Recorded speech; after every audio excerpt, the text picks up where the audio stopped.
मेज पे खाना लगाते हुए उसका पूरा ध्यान प्लेटें सजाने में था और मेरी आंखें उसके चेहरे पे जमी थी। मैंने आहिस्तगी से उसका हाथ थामा तो वो चौंक सी गई। मैं तुमसे एक जरूरी बात करना चाहता हूँ। काफी हिम्मत जताने के बाद बिलाखिर मेरे मुंह से निकला। वो चुपचाप कुर्सी पे बैठ गई। उसकी निगाहें चाहे मेज पे मरकूज थी, पर उनमें से उठता दर्द मैं बखूबी महसूस कर रहा था। एक पल के लिए मेरी जुबान पे ताला सा लग गया, पर जो मेरे दिमाग में चल रहा था उसे बताना बहुत जरूरी था। मैं तुम्हें तलाक देना चाहता हूँ। मेरी आंखें झुक गई। मेरी उम्मीद के बरक्स उसने किसी किस्म की हैरानी या परेशानी का इजहार न किया। बस नरम लहजे में इतना पूछा, क्यों? मैंने उसका सवाल नजरअंदाज किया। उसे मेरा ये रवैया गिरा गुजरा। हाथ में पकड़ा चम्मच फर्श पे फेंक के वो चिल्लाने लगी और ये कह के वहां से उठ गई कि तुम मर्द नहीं हो। रात भर हम दोनों ने एक दूसरे से बात नहीं की। वो रोती रही। मैं जानता था कि उसके लिए ये जानना जरूरी है कि आखिर हमारी शादी को हुआ क्या है। मेरे पास उसे देने के लिए कोई तसल्ली बख्श जवाब नहीं था। उसे क्या बताता कि मेरे दिल में उसकी जगह अब किसी और ने ले ली है। अब उसके लिए मेरे पास मोहब्बत बाकी नहीं रही। मुझे उस पर तरस तो बहुत आ रहा था और एक पछतावा भी था, पर अब मैं जो फैसला कर चुका था उस पर डटे रहना जरूरी था। तलाक के कागजात अदालत में जमा कराने से पहले मैंने उसकी एक कॉपी उसे थमाई, जिस पे लिखा था कि वो तलाक के बाद घर, गाड़ी और मेरे जाती कारोबार के 30% हिस्से की मालिकन बन सकती है। उसने एक नजर कागजात पे दौड़ाई और अगले ही लम्हे उसके टुकड़े करके जमीन पे फेंक दिए। जिस औरत के साथ मैंने अपनी जिंदगी के 10 साल बिताए थे, वो एक पल में अजनबी हो गई। मुझे अफसोस था कि उसने अपने अनमोल जज्बात और कीमती लम्हे मुझ पे जाए किए, पर मैं भी क्या करता। मेरे दिल में कोई और इस हद तक घर कर चुका था कि उसे खोने का तसव्वुर ही मेरे लिए नामुमकिन था। बिलाखिर वो टूट के बिखरी और मेरे सामने रेजा रेजा हो गई। उसकी आंखों में आंसुओं का समंदर उमड़ आया। शायद यही वो चीज थी जो इस तलाक के बाद मैं देखना चाहता था। अगले रोज पूरा दिन अपनी नई मोहब्बत के साथ बिता के जब मैं थका हारा घर पहुंचा तो वो मेज पे कागज फैलाए कुछ लिखने में मसरूफ थी। मैंने उस पे कोई ध्यान न दिया और जाते ही बिस्तर पे सो गया। देर रात जब मेरी आंख खुली तो वो तब भी कुछ लिख रही थी।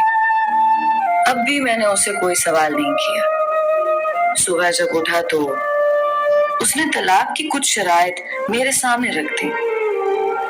उसे मेरी दौलत और जायदाद में से कुछ नहीं चाहिए था।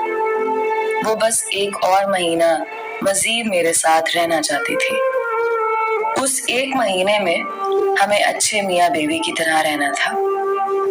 इस शर्त की बहुत बड़ी वजह हमारा बेटा था, जिसके कुछ ही दिनों में इम्तिहानात होने वाले थे।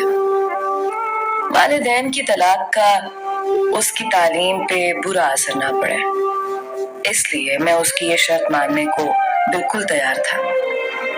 उसकी दूसरी और अहमकाना शर्त ये थी कि मैं हर सुबह उसे अपनी बाहों में उठा के घर के दरवाजे तक छोड़ने जाऊं, जैसा शादी के इब्तदाई दिनों में करता था।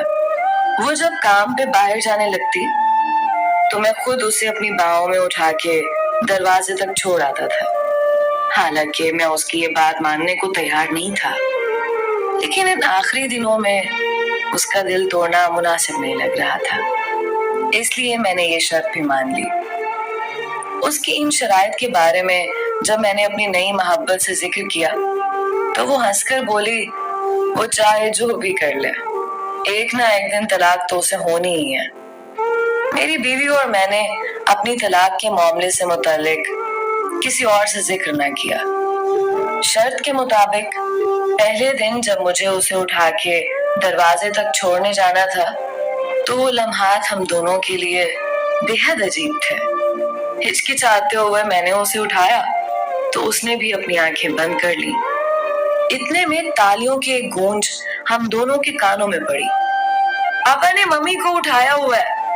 ہمارا بیٹا خوشی میں جھوم رہا تھا۔ اس کے الفاظوں سے میرے دل میں ایک درد سا اٹھا اور میری بیوی کی کیفیت بھی لگ بھگ میرے جیسی تھی۔ پلیز اسے طلاق کے بارے میں کچھ مت بتانا، وہ آہستگی سے بولی۔ میں نے جواباً سر ہلایا۔ اسے دروازے تک چھوڑنے کے بعد میں اپنے آفس کی طرف نکل پڑا اور وہ بس اسٹاپ کی طرف چل دی۔ اگلی صبح اسے اٹھانا میرے لیے قدرے آسان تھا اور اس کی ہچکچاہٹ میں بھی کمی تھی۔ اس نے اپنا سر میری چھاتی سے لگایا۔ ایک عرصے بعد اس کے جسم کی خوشبو میرے حواس سے ٹکرائی۔ میں بغور اس کا جائزہ لینے لگا۔ چہرے کی گہری جھریاں اور سر کے بالوں میں اتری چاندی اس بات کی گواہ تھی کہ اس نے اس شادی میں بہت کچھ کھویا ہے۔ 4 دن مزید گزرے۔ جب میں نے اسے باہوں میں بھر کے سینے سے لگایا تو ہمارے بیچ کی وہ قربت جو کہیں کھو سی گئی تھی واپس لوٹنے لگی۔ پھر ہر گزرتے دن کے ساتھ قربت کے وہ جذبات بڑھتے گئے۔ لمحے دنوں کو پر لگا کے اڑا لے گئے اور مہینہ پورا ہو گیا۔ اس آخری صبح میں جانے کے لیے تیار ہو رہا تھا اور وہ بیڈ پہ کپڑے پھیلائے اس پریشانی میں مبتلا تھی کہ آج کون سا لباس پہنے، کیونکہ پرانے سارے لباس اس کے نحیف جسم پہ کھلے ہونے لگے تھے۔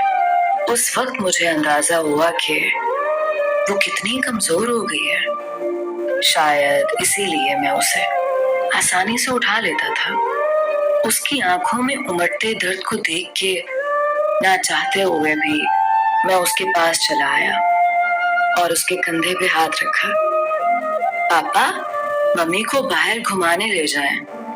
ہمارے بیٹے کی آواز میرے کانوں میں پڑی۔ اس کے خیال میں اس پل یہ ضروری تھا کہ میں کسی طرح اس کی ماں کا دل بہلاؤں۔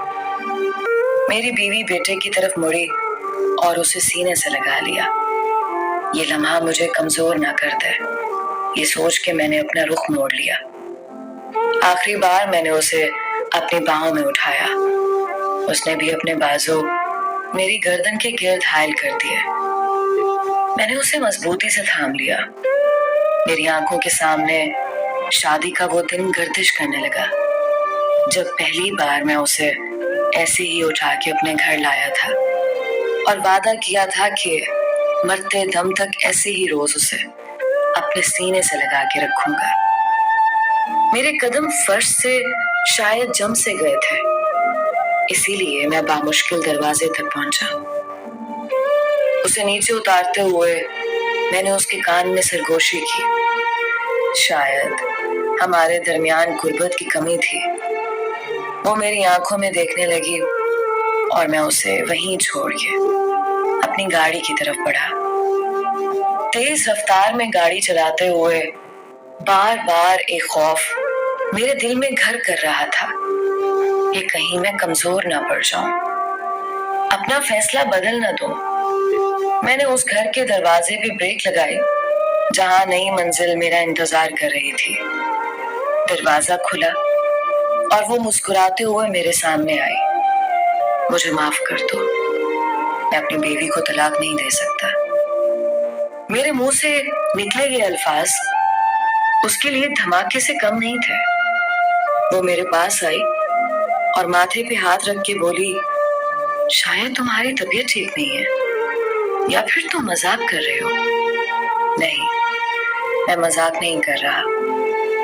شاید ہماری شادی شدہ زندگی بے رنگ ہو گئی ہے، پر میرے دل میں اس کے لیے محبت اب بھی زندہ ہے۔ بس اتنا ہوا، ہم ہر وہ چیز بھول گئے جو اس उसके साथ के लिए जरूरी थी। देर से ही सही, पर मुझे सब याद आ गया है, और साथ निभाने का वो वादा भी याद है जो शादी के पहले दिन मैंने उससे किया था। नए हर बंधन को तोड़ के बाद में पुराने बंधन को दोबारा जोड़ने के लिए वापस लौटा। मेरे हाथ में फूलों का एक गुलदस्ता था जिसमें मौजूद पर्ची पे लिखा था, मैं हर रोज ऐसे ही तुम्हें अपनी बाहों में उठा के दरवाजे तक छोड़ने आऊंगा।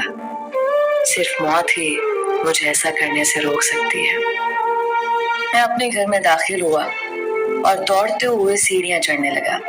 मेरे पास अपनी बीवी को देने के लिए जिंदगी का सबसे बड़ा तोहफा था। मैं जब उससे चंद लम्हों की दूरी पे था, तभी जिंदगी की डोर उसके हाथों से सिरक गई। कई महीनों तक कैंसर की बीमारी से लड़ते लड़ते वो हार चुकी थी। ना उसने कभी अपनी तकलीफ का मुझसे जिक्र किया, और ना ही मसरूफ जिंदगी ने मुझे उससे पूछने का मौका दिया जब उसे मेरी सबसे ज्यादा जरूरत थी। तब मैं किसी और के दिल में अपने लिए मोहब्बत खोज रहा था। वो जानती थी कि उसके पास ज्यादा वक्त नहीं है। कहीं ऐसा ना हो कि उसकी मौत से कबल तलाक का असर हमारे बेटे के दिल में मेरे लिए नफरत का बीज बो दे। इसलिए बीते 1 महीने में उसने बेटे के सामने इंतहाई मोहब्बत करने वाले शौहर का मेरा रूप नक्श कर दिया, जो हकीकी तो नहीं था पर दायमी जरूर बन गया।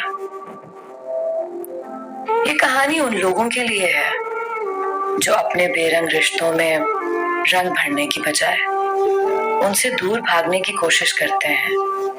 कई बार ये समझने में हम देर कर देते हैं कि नए रिश्ते कायम करना ज्यादा सही है, या फिर पुराने रिश्तों में रंग भरे जाएं। इसका फैसला आपके हाथ में जरूर है, लेकिन ऐसा ना हो कि आप वक्त पे फैसला ना कर सकें और इस ताखीर में हाथ हमेशा हमेशा के लिए खाली रह जाए। तो देर मत कीजिए, अपनी राय जरूर दीजिएगा।